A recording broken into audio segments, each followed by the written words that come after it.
In today's show, the Blazers add another assistant GM as Joe Cronin continues to fill out his front office. And we do a mini mailbag. Welcome to Locked On Blazers. Let's get into it. You are Locked On Trailblazers, your daily Portland Trailblazers podcast. Part of the Locked On Podcast Network. Your team every day.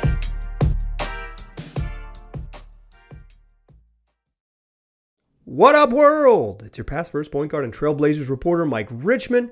Listen to another episode of Locked On Blazers, part of the Locked On Podcast Network, available wherever you get podcasts and also on YouTube. So make it your first listen every day because it's free and available on all platforms. Make it a part of your daily routine and then tell your friends to do the same. Today's show, got a little bit of Blazers news, and then we're going to do a mini mailbag answering a handful of sort of straggler listener questions that are relevant to where this franchise is in late May, about a month before the NBA draft. But let us start, as we do, with the news. The Blazers have not officially announced it, but it was reported. I was going to say they announced it, but they haven't yet because it's a holiday as I'm recording this on Memorial Day here in the United States. If you're an international listener, we got the day off on Monday. Aren't you jealous? It's the first reported by Adrian Wojnarowski of ESPN. The Blazers have added another assistant GM to the roster, this time Sergi Oliva, who was previously with the Utah Jazz as an assistant coach. An interesting background for Oliva, a 38-year-old who spent 6 seasons in the analytics department with Philly, rising up to the level of vice president and director of analytics and strategy. Spent 6 years in Philly, was an analytics guy working in their analytics team, and then he got hired in 2020 to join Quin Snyder's staff in Utah and spent the last 2 seasons with the Jazz.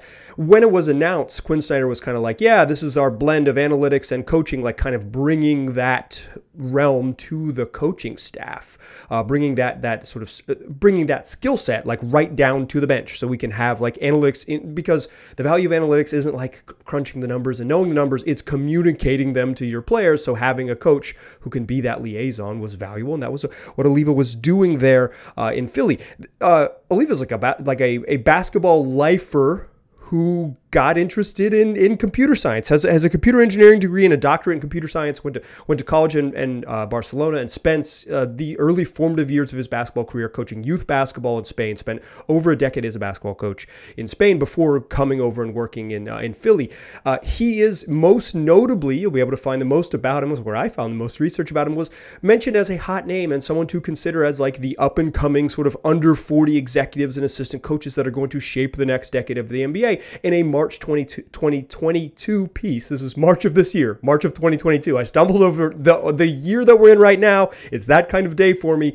But March of 2022, there was a piece in The Athletic about the sort of 40 under 40 rising executives and coaches in the league, and Oliva was in there as one of them, as a 38-year-old who's been in the league since just after his 30th birthday, and is now becoming the assistant GM for the Blazers, an assistant GM for the Blazers. Importantly, an assistant GM. Let's talk about what this means.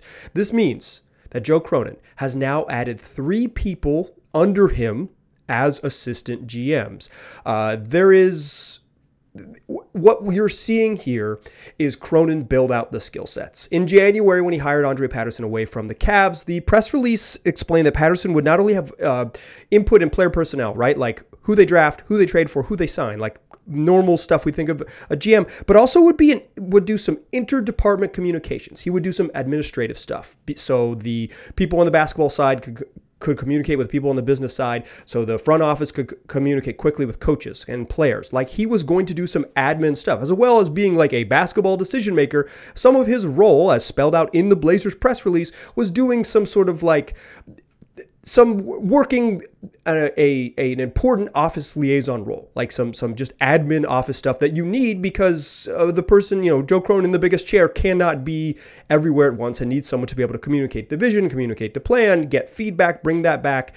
And that's why you hire people under you, so you can communicate across departments, and so the people in the largest chairs don't have to do all of the communicating, right? That was Patterson's role. Then he hired Mike Schmitz, last week. Mike Schmitz works for ESPN as an NBA draft analyst, does all of his work in public, so it's easy to see what he's been doing. But he's the scout guy, right? He's going to be this. He's done a bunch of traveling internationally. He was assistant coach of the Uganda national team. Is going to be the scout guy. That's your scout guy. That's your amateur basketball guy. That's your wing of players not in the league who could be available. And then you've got your analytics guy. Doesn't this seem like a balanced staff, at least in theory? In practice, we'll see how it works out, right? Like I said, after the Schmitz hire, and I'll say it here after the Oliva hire, is the way to judge whether this works is if the team is good, right? That's a pretty good way to judge whether it works. But in theory, you're seeing, a 32-year-old scout professional in Schmitz, a hot name. And let me say this. There was a question that this is going to be a mini mailbag episode in the second half of this, answering a couple listener questions. One that I scrapped because of the news was what do you make of the Schmitz hire? Doesn't it seem like they're going to go young if they do this? No, you hire, you are building a staff, not for June or not for July or not for August, but for all of the Junes and all of the Julys and all of the Augusts into the future. You have to think bigger picture. So you hire a scout guy, not because you really need to nail the 2022 draft, wouldn't that be nice, but because you need to be ahead of stuff and be good at player personnel and scouting and all of those things, international scouting into the future. You hire the analytics guy, not because you need, your team desperately needs an injection of more data, but because there is value to have someone who has experience communicating strategy from a front office perspective to a player perspective. There's value in that. You bring in a liaison who can communicate your ideas like Andrae Patterson, because there is value in having a bunch of different skill sets, and having three assistant GMs work under you as a GM builds the staff. None of these hires are about what happens in June and July. None of these hires are that short-sighted. That's bonkers. This is Cronin, given the reins, given higher firepower, building out something for the future. I do not think any of these hires, and particularly the Schmitz hire, there's something about when someone in any field, when someone does their work in public and you can see it, you tend to respect them more as an expert. But the work done quietly is equally valuable. So just because we can see Schmitz's work right in front of us, it seems like, oh, he's this hot shot guy, and he certainly is getting hired by an NBA team at 32. But seen as a whole, seen as the larger picture of Patterson, Oliva, Schmitz together, you're seeing three different skill sets, or at least described by the way the Blazers and the way that the news has been broken, three different skill sets come together to build a well-balanced front office. The idea of a front office that can do multiple things. That isn't just the draft and just going young and all of those things. That is being the best possible basketball team you can be. And I think now that you're sort of seeing this shape come together, what you're seeing is a basketball executive build a staff below him. And whether your assumptions that hiring a draft guy who does draft stuff in public makes them more likely to be aggressive at draft night, I absolutely do not think their plans have changed. They're going to trade the 7th pick, whether Schmitz is on board or not. But all of these hires point to more than anything else. They don't point to a direction. They point to a plan. And this plan is a balanced front office with a variety of skill sets and trending a little bit younger in general. Trending a little bit. Guys who have folks under 50 years old. It's a I don't know, youth injection hiring a 38-year-old, but certainly Mike Schmitz at 32 is young to have the position. This is Cronin is building his staff. We are seeing the vision come together, and if he ever speaks publicly to the media, I'm sure he will communicate something similar, that he's got a variety of skill sets now on board to build what's next with the organization. I think, and I don't want to speak to the value of these picks necessarily, because I'll keep, or value of these hirings necessarily, because I don't know. That's what I said with the Schmitz hire. I've seen him do the work right out in front of me, so it seems like he's pretty good at it, but I don't know what he's going to be like with crafting a team, and I certainly don't know anything about Sergi Oliva. Sure. Well-regarded, well-respected, all of these things, right? But I think more than making a value judgment on these things, which I don't see as valuable, I don't even see as my role. You can send me an email, lockedonblazerspod@gmail.com, and I will tell you the same thing in private as I'll tell you here in public on the podcast. I don't know if these are good hires, but I know that the vision has been well communicated, through the way the hires have come out, and getting a sense of the why is more valuable to me than give it a grade. Here's my grade. Incomplete, we'll see. You know what's not incomplete is this show, though. because we're coming back in the second segment to answer some questions about the draft, whether the Blazers can trade up, and looking ahead to it, what's next in the offseason now that most of the front office seems to be filled out. But the way things are going, Cronin may be continuing to build his staff. A rash of people leaving, and now a rash of people arriving, and now we've got 3 assistant GMs hired since January as Cronin builds out his staff. Let's come back in the second segment and talk about the Blazers potentially trading up in the draft. Do they have the assets to do so? Let's talk about it. But first, let me tell you about Bet Online, the fastest and easiest way to bet on all your sports action in a place that's got more lines, more props, more odds than ever before. So if you want to bet on the NBA Finals, which begin Thursday in earnest with your Northeast Portland Boston Celtics against the Golden State Warriors, you can do so. You can bet pre-series on Finals MVP and how long the series will go and winners and all things like that. And you can bet in-game on each of the games. And if you don't want to bet in the NBA, you can still bet on the NHL playoffs, which are nearing their conclusion. You can bet on soccer and the MLS or NWLS. You can bet on whatever it is. And you're going to find more lines, more props, more odds than ever before. That's Bet Online, where the game starts. All right. Maybe I didn't tell you, but it's a mini mailbag. We're going to do 3 mailbag questions, but Blazers had a little bit of news come out today. Thanks for sticking with me for an episode that's going to drop a little later in the afternoon on the West Coast and just straight up at nighttime. If you're listening on the East Coast, and if you're listening somewhere else, I can never figure out the international date line. So shout out to my Australian listeners because I never know what time it is there. Shout out to Josh Lloyd, who coordinates for me so I don't have to when we go on each other's podcasts. Make sure you're listening to Locked On Fantasy Basketball. Nobody's doing it better. But this is a mini mailbag. Typically, we do larger mailbags. If you want to send me a question, the best way to do so is lockedonblazerspod@gmail.com. That's my email address. Or follow me on Twitter at Mike G. Rich. It's right there below. And if you're watching on YouTube, it's right there on the screen in front of you. You can just tweet a question at me. And if I'm going to do a full mailbag show, I will send out a tweet soliciting questions. But today is just a very miniature version of the mailbag. And our first question comes from Casey, who asks, would the Blazers consider trading up in this year's draft to land one of the top 3 guys? I have spent a lot of time in this space talking about the Blazers trading back. One, I think it's their best path to get a pick, another pick, and another player, and then try to flip that pick into something else. Like, let's accumulate multiple assets, try to turn 7 into multiple somethings, because I think that's their best path forward. Like, I think that's their best way to be competitive now and into the future. But I've also spent a lot of time talking about trading back because I don't think it's realistic that the Blazers trade up. Let's unpack that, though, because I think it's worth, some people are saying, like, they got to get Paolo Banchero or whatever it might be. They have to get Jabari Smith. Right, like, I think those are the best players in the draft. But I don't know that the Blazers have a path to get those things. And if they did, perhaps the price would be a little too high even for their liking. Typically, when teams have moved into the top 5, they have had to give away a future first-round draft pick that is lightly protected or unprotected, period.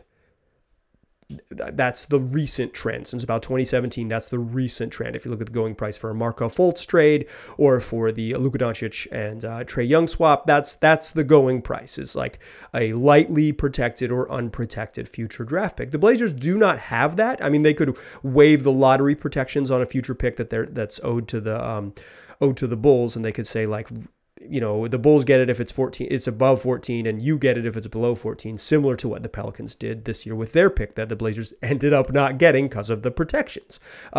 Certainly they could do that. So they could trade some future firsts in that way and get creative. But Portland doesn't really have young players to swap up. They don't really have enticing surplus of draft picks. Their extra draft pick is in 2025 from the Milwaukee Bucks.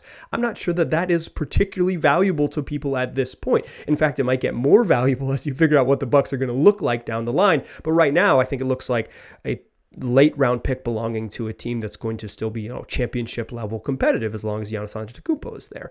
And at least now, the indications are that he's going to be there and they're going to be pretty good. So not only I don't think the Blazers necessarily have the ammo to trade up. Their most tradable young part is Anthony Simons, who you can't trade on draft night because he's entering restricted free agency, so you're having to agree to a sign and trade into the future. That gets a little murky and a little bit tricky.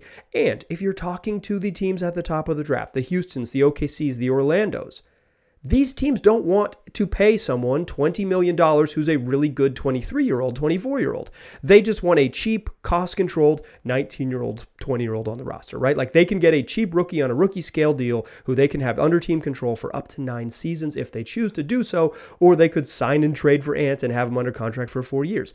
There is at way, twice the money, right? It's like, I do not think the Blazers have the assets to trade up. I don't think that they would appeal to the teams that are up there. And then if they do, like let's say you do, you can trade multiple picks and Anthony Simons or just like multiple firsts and down the line. That cashes in a lot of your chips for, say, let's just say a Jabari Smith, like my preferred, who I think is the best player in this draft. I'm an amateur. Cashing in all your chips for Jabari Smith is a pretty good idea. Like he's good, and I think he's going to be a very good player in this league, and he's like the type of big you really want, and I would be in favor of doing it. But it's also, it's your move for the summer. Like that's the move you've made. And does that sort of satisfy does that check all the boxes? For me, it absolutely does. If it's like a Dame, Ant, Jabari Smith, Josh Hart, Nurk starting 5, like I don't think that's a championship level team, but I think that's a pretty fun and good team and a team that could get better into the future. I would be into it, but it doesn't really give you necessarily many other avenues to get better other than the mid-level exception and like the traded player exception, but you might have cashed in all of your sweeteners to make that traded player exception actually valuable. So, well, I don't think the teams would be interested in Blazers package, and I don't think they have the assets necessarily to get that package to where it could sweeten it for the teams that are at the top of the draft. They're in long-term rebuilds that don't need veterans to help now. They don't need a Nazir Little. They need they can just get a younger player on a longer term deal. I don't think it necessarily appealed to those teams. Even in doing so, you would have to realize that the Blazers cash in all of their chips. So it doesn't come without some risk. I think all of those things are kind of like why they wouldn't or why they won't, but and maybe why they couldn't as well. It's a challenge in multiple ways. And I think they could get there. Like they could get close to it and get it done. If a team at the top of the draft is looking to make a swap, certainly there are teams that have a more enticing and easier to thread the needle package than the Blazers. And if you're shopping one of the top 3 picks in this draft, you're going to have more suitors than this specific one in Portland. And when you don't have the ammo, teams can either squeeze you and make you give up more than the sort of market asking price, or you just don't get a call back. You get priced out of the conversation. And I think the Blazers would likely, if one of those 3 picks were available, would get things priced out of their range. But that brings us to our next question. That's what I want to answer to close the show here is, what if somebody falls? What if one of these top prospects falls and the Blazers are sitting there at 7th? What do they do? Join me in the third segment to close the show, and we'll talk about exactly that scenario. Still a pass first point guard. Still Mike Richmond, still listening to Locked On Blazers. And as promised, let's talk about what happens if a top-tier prospect falls to 7 and how it changes the calculation for the Blazers. This question comes from Dr. J, who emailed me at lockedonblazerspod@gmail.com. If you want to send me a question in the future, that is the best place to do so. lockedonblazerspod@gmail.com. Dr. J asks, we keep hearing that the Blazers are highly unlikely to keep a player at 7. Either they will trade down or completely out of the draft. Assuming Chet Holmgren, Jabari Smith, and Paolo Banchero are gone, are there any players left which would convince the Blazers to keep that player? Or would this just be an opportunity to get more value on one of the aforementioned trades? So this is an interesting and relatively likely scenario, right? Like someone who is considered 9 through 11 range is likely to hop in the 5 and 6 range, and someone who's, because of they're in the 4, 5, 6 range, is likely to fall into that 7 through 11 range, which would give the Blazers potentially an opportunity to get a really good player. Let's just do a whole hypothetical and talk about the whole hypothetical, right? Dyson Daniels, an Australian who's or played in Australia, I believe he's Canadian, played in Australia and in the G League, and is like, a big point guard with defensive and playmaking potential. The type of player that's maybe some teams with more patience who are sitting in the 4 spot I'm looking at you, Sacramento, or even higher, maybe an OKC, like, because they do things that are sort of off the board. Like potentially one of those teams hops up into one of those spots. And then you get Shaedon Sharpe, and he hops up in one of those spots. And then Jaden Ivey is now fallen, and Indiana can't pass on Jaden Ivey. They're like, we've got Tyrese Halliburton, and we got to figure out what we're going to do with Malcolm Brogdon. But like, this is just like too good of a player and too perfect of a scenario. We got to pass. And now Keegan Murray, who was probably considered a top 5 pick, and maybe even by some places, by some spots, the 4th best player in this draft, is now there at 7. I think Keegan Murray is the ideal player for the Blazers to select. And if he was there at 7, I would say, just take the pick. Just do it. But I think considering the whole sort of hypothetical and the whole question is maybe gives us a sense of how this decision-making will happen. I'm not like purporting to be an insider on this Blazer stuff, but I've spent enough time around the team to sort of work through the logic with you, admitting that I might be wrong about my logic. But let's walk through it together. What does a Keegan Murray, like a perfect type of pick and someone who's considered, a top 5 type selection, say it's like Sharpe, you could do Sharpe in this scenario, but we're going to do Keegan Murray. Like say that Keegan Murray is there, right? Do the Blazers just take it? I say yes, but what if they say our logic is still the same? We want veteran help because we believe we're trying to be better faster, and we believe that a veteran, even if Keegan Murray is like a plug-and-play rookie is still going to be way worse than a veteran contributor. And now we've got this guy who's coveted. I think what it helps the Blazers there at 7, it could be a pivot point in the draft, depending on kind of what happens with Sharpe and Daniels and Murray. Like I think those are kind of the question marks that would start to kind of make the draft flatten out a little bit. And maybe if there's maybe at 7, the Blazers do have a bargaining chip, because like if one of those guys drops to 7, the tier of like similar skilled players, but depending on need, what you need is like 8. There's like eight guys in a row that are all kind of similar skilled-ish, from the sort of Jeremy Sohans, Ben Mathurin's, Tari Eason types, Jalen Duren's. Like I think there's a lot of debate over where that sort of tier of players go. But if a player in these higher tiers, like say a Keegan Murray for our hypothetical, is at 7, you've got a real trade chip. And I think this gives the Blazers some real bargaining power, and maybe they can get more for what 7 was than they initially had been able to. And instead of swapping 7 to Detroit like some madmen, please don't do that on draft night. Please. Don't think they will, but please don't, because they might.